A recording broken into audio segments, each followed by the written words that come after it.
People choose to volunteer for a variety of reasons. Most say they simply want to do something good for others. That desire is embodied in our next three guests.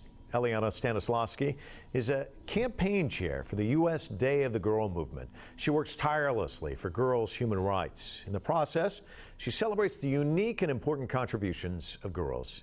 Stephen Rosenthal is the executive director of Cross-Cultural Solutions. The New York native founded the organization back in 1995. Now he's an expert in international development and volunteerism. And Riley Gallagher knows all about his organization. This past summer, she was involved in their high school volunteer abroad program. She's committed to serving India's most vulnerable children, so much so she considers the country her home away from home. Eliana, Stephen, Riley, welcome to Full Frame. Thank you. Stephen, why don't I start with you? So you start this organization, and it was pretty small at the beginning. Take us through the steps, and what was your vision? What was your goal when you first started? Well, I had visited a friend that was working in the Peace Corps in Kenya just on a holiday, and I was lucky enough to volunteer with him building a health dispensary in northern Ghana. And it was a terrific experience. And when I returned back from Kenya to the United States, people said to me, I wish I could volunteer. I wish that I could do what you did, but I don't have 2 years of my life to give. So that was the inspiration to start Cross-Cultural Solutions, to give people an opportunity to have a really genuine volunteer experience in a short amount of time.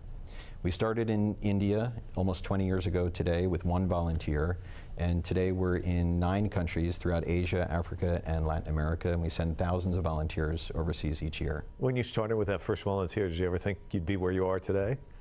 No, when we started with one volunteer, the dream was to maybe one day have 100 volunteers going to India. So to go from there to where we are in 20 years, it's been an amazing experience. Well, we'll talk to one of the volunteers in a moment, but Eliana, let me start with you. Schoolgirls Unite, talk to me about how you started with that and how that's kind of evolved in terms of what you're doing now. For sure. So Schoolgirls Unite is a club at my high school that I joined when I was a freshman. I was new. It's a club that does 2 things. One, it raises money to sponsor the education of girls living in rural Mali, and that's a program that's run by local Malian women. And then the second thing it does is it teaches young American high schoolers about human rights and about international issues, and we go to lobby Congress and the State Department and other types of things because I'm from DC, so that was an opportunity we had available to us. So what got you interested right off the bat, if I can ask? I didn't know anybody at my school. And I knew the girl who ran that, and I'd always been interested. I always wanted to help people. That was just what I wanted to do. And that seemed really interesting. And then I ended up taking over the club a year later and running it for almost 3 years. Oh my gosh. So, and it's a pretty small organization. That was one of the biggest chapters of it. And now you know some people at the school. Yeah. Obviously. Well, I've Skyped with them a few times. They help me with French. Fantastic. Riley, Stephen, obviously influential in your life. I mean, you jumped right in India. You see it as your second home now. I mean, it must have been a life-changing experience. Talk to us about your first foray into volunteerism. See, it was absolutely wonderful, and I've always really had a love for the world and different cultures, and I knew I wanted to volunteer in India because I'd had some experience in India before. I had gone about 2 years before I went with CCS. But I had an absolutely amazing experience with CCS, and I mean, we worked with some amazing children in a rural town and village in India, and it was just absolutely amazing working with these children and waking up every morning seeing the Himalayas out your window. It was just surreal and breathtaking. So everybody goes with a perception of how the experience is going to be. How did that square with what really happened with you? I mean, was it even better? Yeah, obviously. Yeah. It was wonderful. And I think that you realize when you get there how beautiful the culture is and the people and their sense of community and family. And they're just so close. And the children themselves, working with the children was absolutely amazing as well. And just seeing that these children were so like the children in the United States and being able to take back things that I learned from the children in India and using them and applying them here, like their sense of family and community.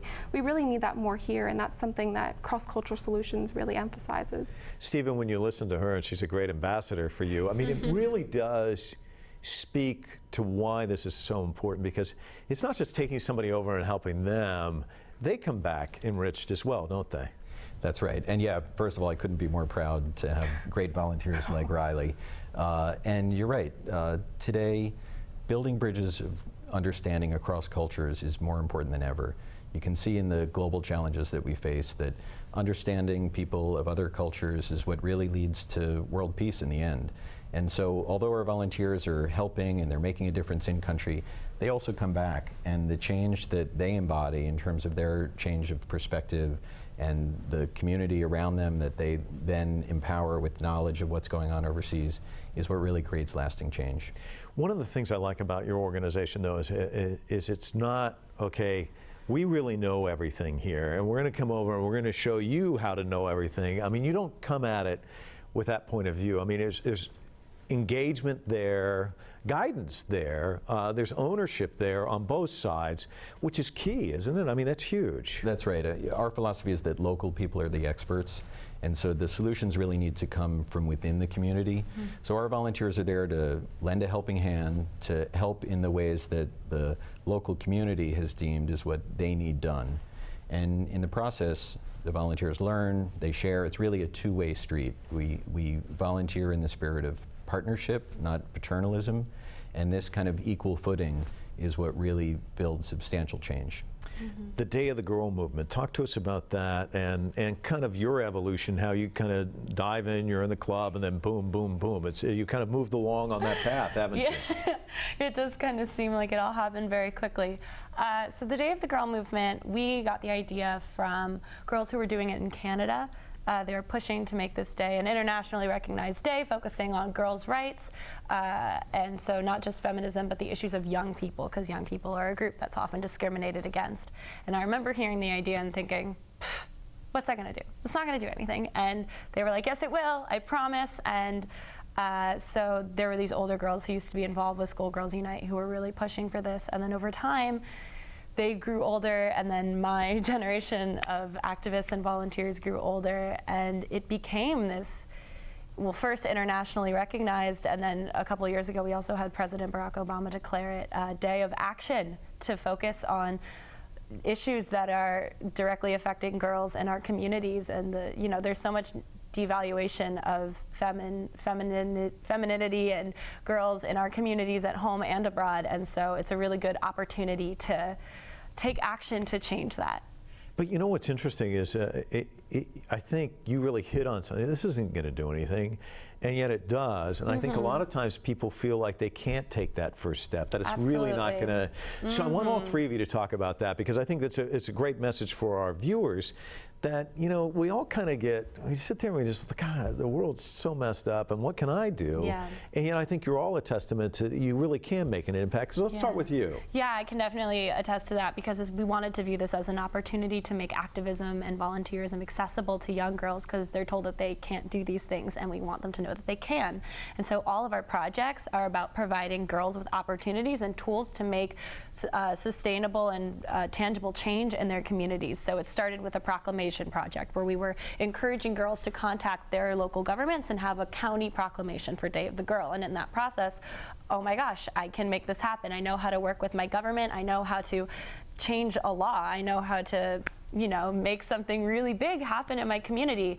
We have toolkits that we've written about how to plan different events, how to do different actions like lobbying governments, planning fundraisers and benefit concerts. We just released a toolkit this year all about having meaningful and healthy conversations about gender justice with different types of people, and how to have those be respectful and useful and healthy. And so what we try to do is use the day to provide girls with the opportunity to explore all these different ways that they can be really involved. And I mean, it's 100% youth-led. If they look at us and they say, oh wow, the oldest person involved with this is like 20 and 21, why can't I do that? And the answer is there's absolutely no reason why you can't do that. And yeah, that's all I have to say. Well, Stephen, just listening to the two women on the side of you, girls, I should say, it's got to be encouraging for you. I mean, because you can make a huge difference. You can make a dent. Yeah, that's true. And it is inspiring to see young people out there making such a difference. And it's amazing. It can seem like it's very difficult to make a difference, but when it really comes down to it, you could go on the internet right now, register for a program like ours, and pick where you want to go, how long you want to stay, what you want to do, And our volunteers make a real difference. They're working basically in two primary areas, child development and education and literacy. And through this, they're serving, they're learning, and they're making the world a better place. Yeah.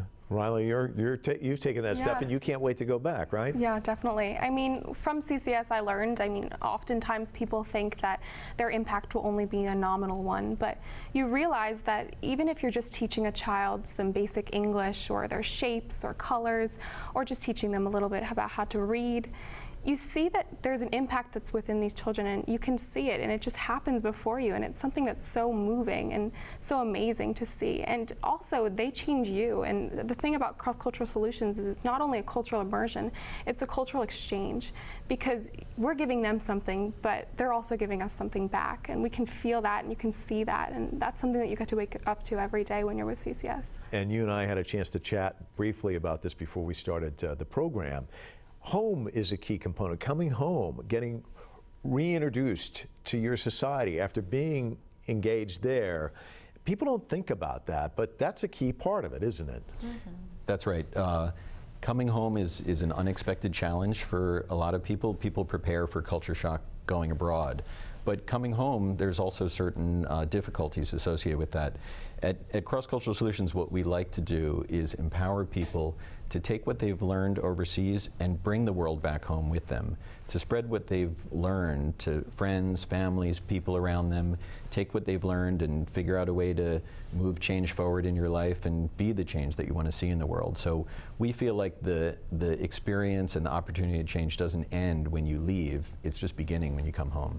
And Eliana, be the change, you're obviously that, but she also used the word, it's a key word, impact. Mm-hmm. When you look at the landscape, what kind of impact do you feel like you've had with this drive for girls? Because as you said, in other places in the world, they're up against it in many respects. Well, the Day of the Girl movement is a global movement. I'm only in charge of the United States branch of that movement. Globally, it's had a huge impact. You hear about, it's the United Nations official holiday. So UNICEF, UN Women, all these huge organizations were organizing these enormous initiatives having to do with international development. So that's, in terms of a global impact, it's definitely on people's radars on an international level. Michelle Obama was tweeting about it and talking about it with people, and we have Malala Yousafzai talking about it on the news. So globally, it's definitely heightening people's awareness. Well, we'll leave it there because I'm inspired and motivated just talking to the three of you. Thanks so much for coming in. It's been great. Thank you. Really appreciate it.